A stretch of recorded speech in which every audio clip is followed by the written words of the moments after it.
Up next on Lion TV, Maddie Anderson has a story about a local ice cream shop. Also, Aiden and David are back with another discog on a video game music maker.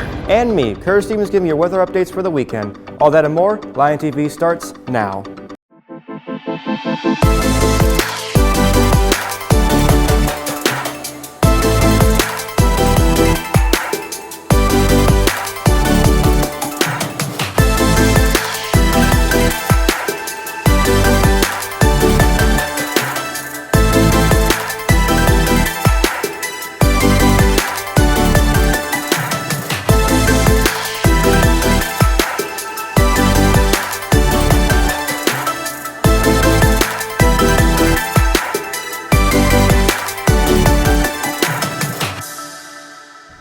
Happy Friday, Cersei. Hi, I'm Kaya Fortune. And I'm Marley Snow. We hope you had a great week, Cersei. Now let's dive into some announcements. Any students entering 9th through 12th grades interested in trying out for the Lady Lions or Lions golf team for the next school year must email Coach Turney at bturney@cerseischools.org. To sign up and obtain more information, the deadline to sign up is Wednesday, April 22nd. Any student that has not contacted Coach Turney by the deadline will not be permitted to try out. Lady Lions varsity basketball tryouts are April 12th and 13th in the high school annex gym from 3:30 to 5:30. This is for those entering 10th through 12th grade for next year. For more information, contact Coach D at cdelos@cerseischools.org. Our UAMS contact will be on campus Tuesday, April 14th for Lion Time. Visit with current 10th, 11th, and 12th grade students who are interested in attending UAMS for nursing, medicine, pharmacy, public health, or allied health careers. Interested students can sign up in the counselor's office. Anyone who is planning to try out for Line Steppers needs to have their paperwork packet turned into Miss Mo or Miss Hightower before the first day of clinic. This includes the physical form for any new people who are trying out.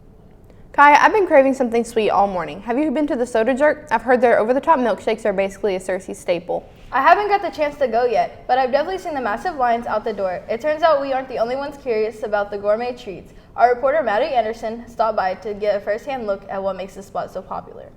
Soda Jerk is a local sweet shop where you can find community, yummy desserts, and even a pick-me-up drink when you need a quick caffeine kick. Soda Jerk is a great small town place to come to. There's all kinds of stuff so everybody can kind of find something for them. There's a lot of good all natural options, things like that. And I would say I first started coming to Soda Jerk for the smoothie bowls, and then I started realizing who owned it and everything from there. For talking smoothie bowls, people love the PB&J and the AB&J. The workers here have a set routine so when they're not busy, they can still be productive, preparing things for a smoother process later in their shift. When we're not busy, we're just preparing for all things, making cones. I'm making cones right now. Trying to keep track of everything. I sometimes have to make lists to make sure I'm getting everything done. This shop is the foundation for many memories shared or even in the makings, creating a peaceful, nostalgic environment. Actually, one time me and my sister were getting babysat by our favorite babysitter, and she brought us here and we took us to get ice cream. That's my first memory of this place. If they're getting ice cream, they're just getting a couple scoops of ice cream. Our popular ones are salty caramel tracks and gooey butter cake, probably. If I'm gonna get ice cream, I'm getting a scoop of bison batter because it's the best ice cream ever.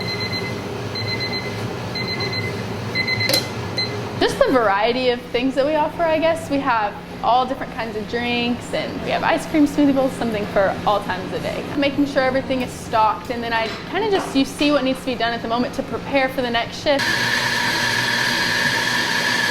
Over spring break, Soda Jerk sees an increase in their customers during this time. Either Friday or Saturday nights for sure, especially during the spring season whenever it's starting to warm back up, everything's opening back up.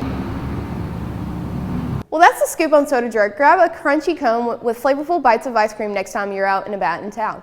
Back to the news desk. Thanks, Maddie. I'll have to give it a whirl. The former chairman of the Arkansas State Medical Board was indicted on charges that he drugged and abducted patients at the psychiatric facility in order to get more money from health care reimbursements. According to the indictment released on Monday, an Arkansas grand jury indicted Dr. Brian Hyatt in early March on charges that he gave numerous patients strong mind-altering sedatives in order to keep them at the facility without a medical justification. He is charged with 2 federal counts of kidnapping and distribution of the controlled substances that he allegedly used to subdue patients. A woman who admitted to selling Matthew Perry the ketamine that killed him was set to being sentenced Wednesday. Jasmine Sanga will be third defendant sentenced of 5 people who have pleaded guilty in connection with the 2023 overdose of 54-year-old actor. His role as Chandler Bing on NBC's Friends in the 1990s and 2000s made him one of the biggest television stars of his era. Sanga is the one and only whose plea deal included an acknowledgement of causing Perry's death and is likely to get the stiffest sentence of the group by far. Prosecutors are asking a federal judge in Los Angeles to sentence the 42-year-old Sanga to 15 years in prison. They cast her in court fillings as a ketamine queen who had an elaborate drug operation catering to high-end clients to give herself a jet-setting lifestyle. U.S. military successfully rescued 2 aviators shot down over the Iran involving a complex high-risk operation to extract the second service members from mountainous terrain. The mission included a CIA deception campaign and faced severe challenges such as helicopters taking fire and the destruction of 2 transport planes. President Donald Trump, over a course of a single day, went from threatening Iran with annihilations to proclaiming that the battered Islamic Republic leadership had presented a workable plan that led him to agree to a 14-day ceasefire that he expects will pave the way to end the nearly 6-week war. The theater department has been working on their spring play. That's right, Rain Conway has the behind-the-scenes struggles of putting on the spring play. With cast and crew just a few weeks away from the show, we all know what's happening on stage. But what's going on behind the scenes? Let's pull back the curtain and look at the challenges the Odyssey is facing. Really just making sure all the tech that we do have stays on top of their stuff, and making sure that I have all the cues and stuff written down, and making sure lights and sound are all put in and just stuff like that while my technical director handles set and all that. While the actors work to perfect what the audience hears and sees as far as the characters, the technical crew works to pull together the show visually. The Odyssey is a set-heavy show, but if they don't have a set, that causes problems later on. With the set, it's moving a lot slower than we wish we did, and it's kind of starting to put a pause breaking point on it. But the actors are doing great so far with their blocking, but we're going to have issues when we do add set. We have a giant boat, which it is mostly done, but we do have to order new paint for it, and so getting that paint in and getting it painted, which won't take too long. With so much set needing maintenance and all the housekeeping that needs to be done, the short-staffed tech crew presents some struggles for others in the production. Less people keep chaos to a minimum, but when people gain multiple responsibilities, they tend to procrastinate and not show up, leaving the set to actors with spare time. The set and the costumes, we just have a huge cast, and so just finalizing all of the costumes. With such a large cast and barely anyone working behind the scenes, it can be stressful for the heads of those departments. Me and our producer, Miss Taylor, will take a hold of a lot of the costume stuff and finish the set, because that's what we usually do with our shows, is we get everything done last minute when people decide they give up. Under the pressure of an impending show, these challenges are what make a production like this possible. That being said, will they make it in time? Back to you at the news desk. Thank you, Rain. Be sure to go support our theater department and all their hard work on their play, as Saturday is their last performance. It has been really windy here lately. It sure has. Curtis Stevens is here to tell us all of what our weather will be like this weekend. Good morning, Searcy High School. I'm Curtis Stevens here for your weather update. Today will be mostly sunny with a high of 84, 4% chance of rain, wind blowing south at 9 miles per hour with a humidity of 50%, and your sun rose at 6:41 a.m. On to tonight.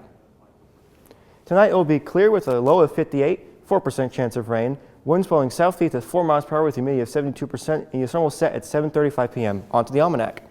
The last 7 days average has been a high of 84, a low of 41, monthly average for precipitation is 5.42 inches, and a month to date of 0.74 inches. On to the 5cast. On Saturday, it will be partly cloudy with a high of 86, a low of 61, and a 4% chance of rain. On Sunday, it will be partly cloudy with a high of 83, a low of 65, and a 6% chance of rain. On Monday, it will be cloudy with a high of 83, a low of 67, and a 24% chance of rain. On Tuesday, it will be partly cloudy with a high of 86, a low of 67, and a 7% chance of rain. And on Wednesday, it will be scattered thunderstorms with a high of 83, a low of 64, and a 40% chance of rain. Well, Cersei, it looks like it's going to be raining over the weekend, so make sure to have your umbrellas ready. I'm Curtis Stevens, sending it back to the news desk. I'm so hungry. Do you know what we're having for lunch today, Kaya? I do. Today for lunch, we'll be having turkey, ham and cheese stromboli, pepperoni pizza, fajita marinated chicken, spicy chicken sandwich, pancakes, yogurt, and cheese fun lunch, kiwi strawberry frozen sidekicks, and milk. Be sure to thank the lunch ladies for keeping us fed. Video games have music in them, but just who creates this music? Aiden Denson and David Hodges have a new episode of Discog to tell us about the Atlas Gaming Company's sound team.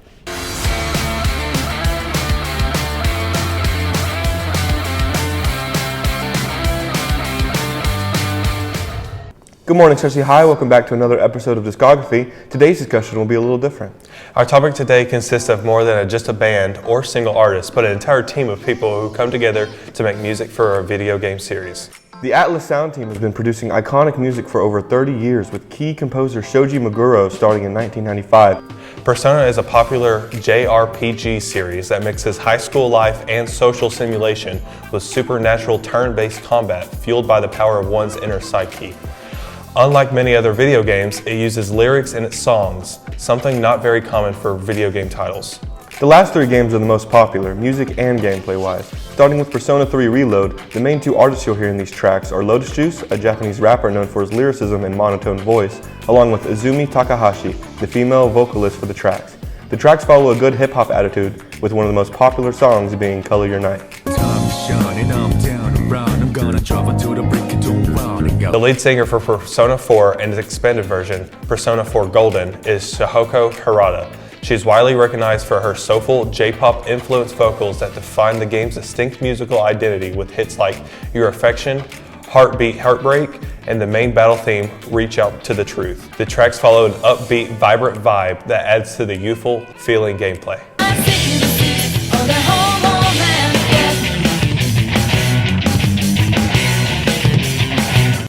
Persona 5 kind of steers away from the last two games when it comes to the music. The Persona 5 soundtrack has sophisticated jazz, blending high-energy funk, soul, and R&B to create a slick and stylish atmosphere, following the game's theme of being undercover and partaking in heists.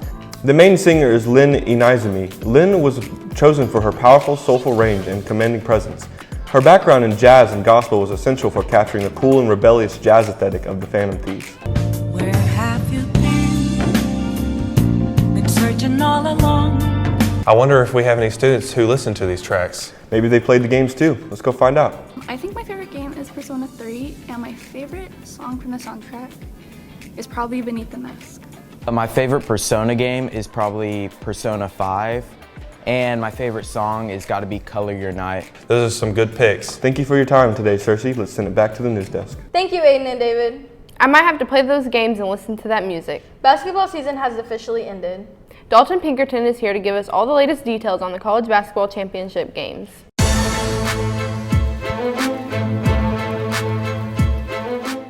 Happy Friday, Cersei High. I'm Dalton Pinkerton, and let's take a look into some sports announcements for the week.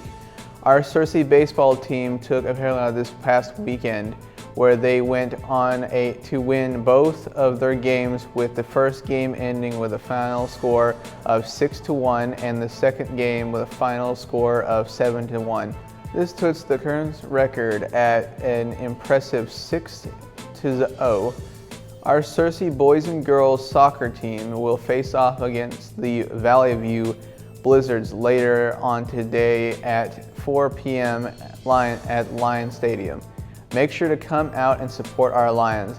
The past Wednesday, current senior Quade King signed to play basketball at North Arkansas College.